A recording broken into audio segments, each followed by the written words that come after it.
So we have several pieces of evidence that give us the form of the back kitchen, and obviously the big one was the archaeology. And we got the footprint from archaeology. We had the footprint of the chimney. We had a couple other features that showed up with the archaeology. And fortunately, we also have some documentary research that points to what was taking place back here in the kitchen. So the best thing we have is the 1798 direct tax, and it lists you know, all the parts of the building, their sizes. We know how many dormers, you know, the back building had. We know the door.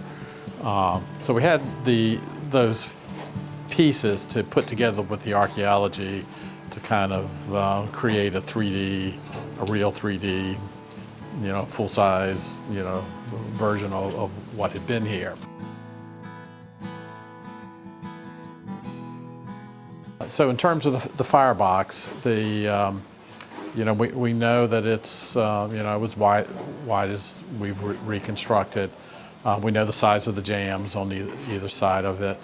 And there was this unusual brick feature that was located on this side of the chimney that the archaeologist uncovered. It was very fragmentary, but it looked just like the base of what you would expect for an upscale gentry kitchen to have, and that is a base for a Beehive oven. Not all kitchens had ovens, that's clear. But if you're going to have another masonry piece that goes with a kitchen outside of a firebox, the next most common thing is an oven. And in fact, the location of this brick feature, the way it's set back from the front of the fireplace, fits nicely within the pattern of where Beehive ovens were located in kitchens in the Chesapeake in the 18th century. We tried to replicate exactly how they would have built the Beehive oven. This Beehive oven is fairly complicated.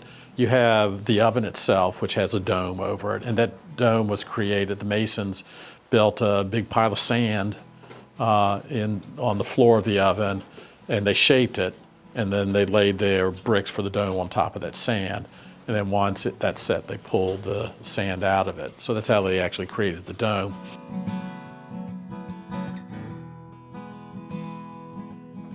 In the kitchen, we've decided to make the fireplace and the oven functional. The rest of the house, we are not going to burn fires in the fireplaces because we want to make sure we don't burn this house down. It's not good for collections.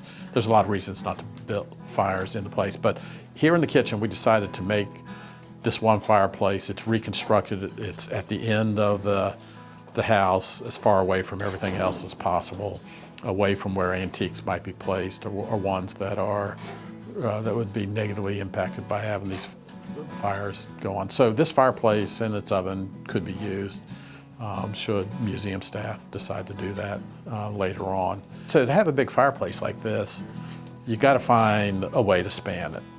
But it's a kitchen, so they want to do it in a very cost-effective manner.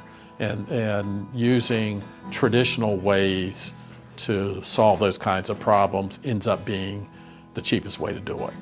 And so they could have built a big brick arch over this thing, put iron lintels in, you know, somehow, and carried a big brick arch and done it. But that's much more complicated. It's you know, it requires, you know, getting these iron lintels in, and wood lintels are the very early way of spanning openings anyway. You know, 16th century English houses, you're going to find wood lintels. And actually, if you go into early Maryland houses, you'll find wood lintels over fireplaces, just like we had them in the main house here in 1705. Those fireboxes were spanned with wood lintels, just a simple way of doing it. The wood lintel is kind of cleverly designed. It looks like it's a large, you know, I don't know, 9 by 12 hewn timber that sits across the opening. But in fact, the back side of it is beveled to help with, you know, the smoke. It's helping to guide the smoke up into the flue. It's square on the two ends where it rests over the masonry, but it bevels behind that. It also sits on these smaller wood members that are buried into the brickwork that are called tassels. And those tassels gave it something to sit on. It's another traditional way of seating these lintels.